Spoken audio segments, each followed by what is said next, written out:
Welcome back to my YouTube channel. Make sure to like and subscribe to the channel for more interesting stories like these. Now, let's get into today's story video.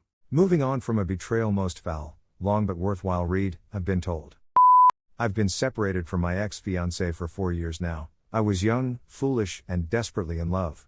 She meant everything to me, and our kid meant even more. You're probably thinking about 4 years. That's enough time to move on. I'm basically over it, but I sometimes feel melancholy around key anniversaries from that relationship, such as yesterday, when we moved in together. I apologize in advance for what is going to be a lengthy article. I will try to make it short. I was in school when we met, on my way to obtaining a PhD, when we found out she was pregnant. Being the great young man that I was, I told her that I supported whatever decision she made. This was a lie, but I definitely thought termination would be best for us because she hadn't started her nursing program yet. And with us both being in demanding schools, we wouldn't be able to finish school. I tried everything, logic, empathy, and even having my older sister try to persuade her out of the pregnancy. Hindsight, this was all not the best way to go about it. Originally, I chose to break up with her as a scare tactic in a protracted period of weakness. All of this happened because my parents had no idea I was dating, and as a young guy who dreaded his mother's anguish and anger, I was losing my mind. After 7 months, my parents are told of the news, and after another 3 months, I move out of my parents' home and begin living with my girlfriend. Our daughter is born 2 months later. As I previously said, living this lifestyle of dad, boyfriend, and student was destined for our failure. 2 years into this lifestyle, I flunk out of my degree. I persuade her that in order for our educational success, she should return home and get more help from her mother, who lives 2 hours away. This is where I acquire a job to help them financially while I complete my education. While they were down there, I vowed to visit them at least once a month and on every holiday. Things started to become strange while I was doing the LDR. Stories began to go among my friends and family that she was having guys in and out of the home. When I confronted her, she rejected all claims. I proceeded. I caught her lying one day when she stated she was at her closest friend's home, but her brother informed me she was going to a party with a male classmate. So, because I had the day off, I traveled down there and attempted to wait for her at home. She heard I was coming down and hurried home to wash before seeing me in. Following a couple more events similar to this one, the straw that broke the camel's back was as follows: it's Christmas, and our daughter is now 3 years old. I proposed to her in February, and we're set to marry in 3 months. I see she's been chuckling noisily at messages she's received on her phone. My suspicion is moderate, but I'm going to try to get through the holiday and deal with it afterwards. During our Christmas party, she becomes blackout drunk and accuses me of not trusting her, which comes as a surprise since I hadn't mentioned anything to her in over 4 months. She blacks out immediately after. I bring her to bed and realize her phone is still blowing up. Given that she had her iPhone configured to show messages even when it was locked, I couldn't help but notice that this message was from a male buddy she often mentioned. "Baby, I miss you so terribly," he says.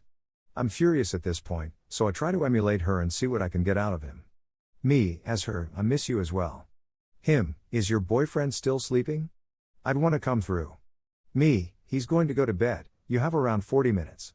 To cut a long tale short, he never arrived, and after a furious argument with her brother that same night, I discovered she was, at least, a local police officer who mistook me for her deceased son. My name is tattooed on her, and that's the narrative she would tell. I don't sleep that night, and when she comes in, I quiz her about the previous night's events. She becomes defensive when I look through her phone, but she responds, "It was all a trap to see if you would go through my phone." I didn't accept it as an answer at first, but in a foolish effort to believe everything, I finally did. Fast forward a year, and we're not married due of a last-minute gut feeling. Another horrible sensation comes over me one day as I reflect on the past, and the feeling tells me that I should find out whether my kid is biologically mine. After coercing the girlfriend into agreeing to a test, she admits that there's a possibility I'm not the father. After 3 difficult weeks, it is revealed that the kid is not mine. After much deliberation, I realize I can't take it any longer and inform her that I'll begin the process of removing myself from their life altogether. After our breakup, she asked that I not see anybody for a time. Which I told her she had no right to do, but that was my plan anyway. She admits that she intends to do the same. I learn through her relatives that she is pregnant with her second kid 4 months later and marries the father of that child 3 months later. This makes me quite happy, particularly because I discovered that the person and I had a striking likeness. I'm now in a nice relationship and have another degree, but I still find myself allowing the above tale knock me down on a regular basis, almost as if it governs my life at times. I have trust difficulties that I'm working to overcome since my current girlfriend is not like my previous fiancé. I'm praying that one day this will all be a memory. Final words, I have a minor concern that my ex-not daughter would seek me out one day since she is still being taught that I am her father and that I abandoned her. Words from her aunt, to whom I am close. Story 2. Wife cheated. I am so angry I am scared of myself. So I'm a little perplexed. It's been approximately 2 weeks since I found out, and I've been skeptical for a long, with several red flags but nothing conclusive. I decided to address her, and her response, uncontrolled rage, prompted me to do so. How can I accuse her of such a thing? She would never, ever cheat. It made me certain. I snooped on her phone and computer but found nothing, so I purchased several little cameras and placed them about the home. Then, during the weekend, I went to see some pals. I grew up in Norway on the Swedish border, and I met my wife in Sweden when I was 20 years old. She was 21 years old, and she had a 3-year-old child at the time. We clicked, and I've become that kid's father for the last 11 years. I adore him and consider him to be my son. It doesn't matter that we've been married for 6 years. To cut a long tale short, I went home early knowing she wouldn't be there and watched the film. Sure enough, she was having an adult conversation with another male. I knew him as a coworker named Theodore, and we got along well with him and his wife. I used to think seeing red was just a metaphor, but I was seeing red. I've never been so upset in my life. I'm really a fairly quiet man who seldom gets angry, but I just lost it. I slammed at the walls and slammed the bedroom door so hard. It flew off its hinges and broke a glass table in our living room. I didn't even realize I was biting the inside of my cheek. But as I shouted, I splattered blood on the wall and the floor. I managed to hit my head really hard at one point, which jolted me out of it. When I saw the carnage, I realized I had to get out of there. If my wife had come in at that time, I'm quite sure I'd be in prison.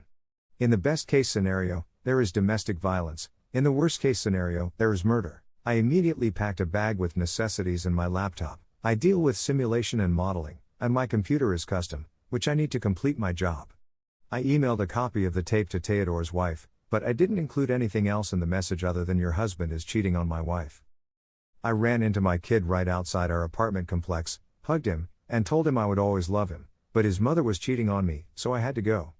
I genuinely hate telling him, he shouldn't have to bear that load, but I wasn't feeling myself at the moment, and it just spilled out of me. I went to the border because I wanted to meet my relatives in Norway, but they wouldn't allow me through due to COVID. I've been staying at a cheap Airbnb, working but feeling like a zombie, and haven't spoken to my wife. My son is the only one to whom I have reacted. He's been asking me questions, and I've been as honest as possible with him about the fact that I don't know what's going to happen next, other than divorce. I've been looking for a reputable lawyer, and I've gotten hundreds of mails from my wife and her relatives. I haven't replied to any of them. As far as I am aware, my parents are the only people who are aware of what is going on in my life. I don't want to speak to my friends since they are also friends with my wife, so I don't have much support right now. I'm terrified that if I speak to her or see her again, I'll lose it and say or do something I'll regret. I also don't want to lose touch with my kid, but I'm not sure where to begin. I'm still enraged and don't know how to move over it. I need to reply to my wife at some point, but I'm so enraged that I don't believe I'm sensible. I simply wanted to try writing it down and see if it helped. Thus far, it hasn't made any difference.